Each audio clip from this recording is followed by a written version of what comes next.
Thank you for joining this lesson. We're going to look at variations, joint variations, percentage change in quantities. A variable y varies as the square of x and inversely as the square root of z.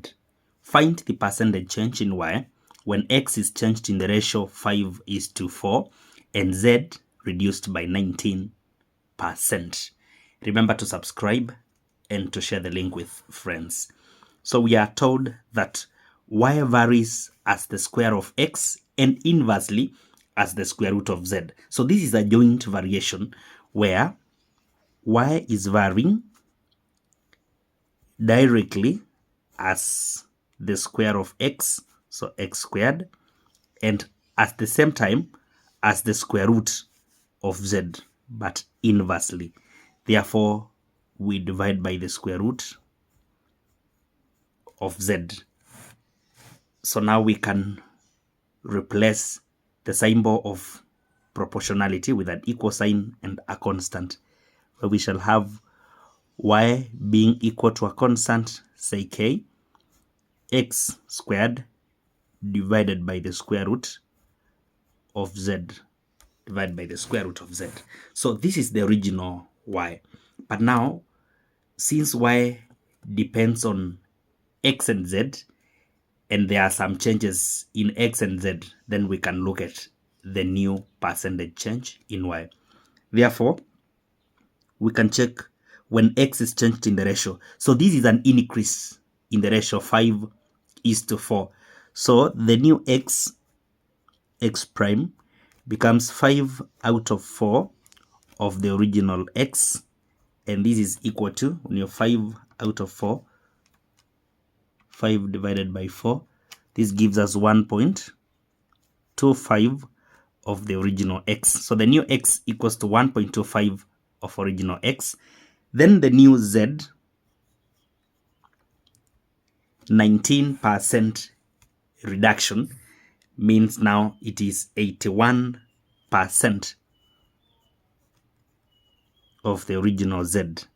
So 0.81 of the original z.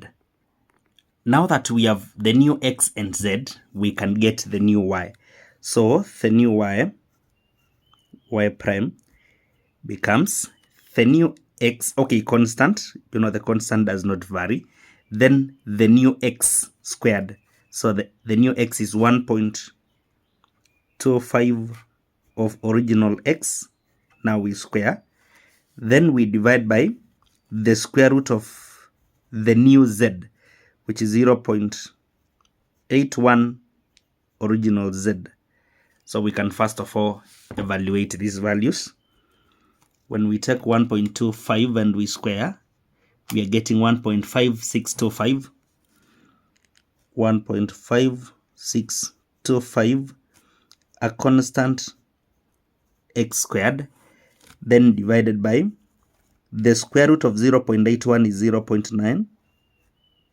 Then the square root of z remains under the root sign. So this is the new y. This is the original y. For us to get the percentage change in y, the percentage change in y, then we will need the new y minus the original y divided by the original y. Then because it is a percentage change, we multiply by 100. So we're going to have the new y as 1.5625 k x squared divided by the square root of z times 0.9. Then we subtract k x squared out of the square root of z, and everything is being divided by k x squared, the square root of z. So when k x squared, the square root of z, is factored out, it will cancel with the 1 in the denominator. In this case, we mean now we will remain with 1.5625 minus 1, Then we multiply by 100 now. We multiply by 100.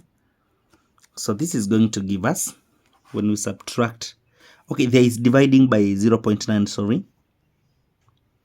Dividing by 0.9. Remember, it is k x squared divided by the root of z, which has been factored out in all the terms. So remaining with 1 here and remaining with the coefficients at this point. So we're going to have these coefficients now remaining. So when we divide this with 0.9, we are getting 1.736, then minus 1 to give us 0.7361 times 100. So this gives us a percentage change of 73.61% increase. Once you evaluate this type of questions and you discover that the percentage change is positive, then the change is an increase.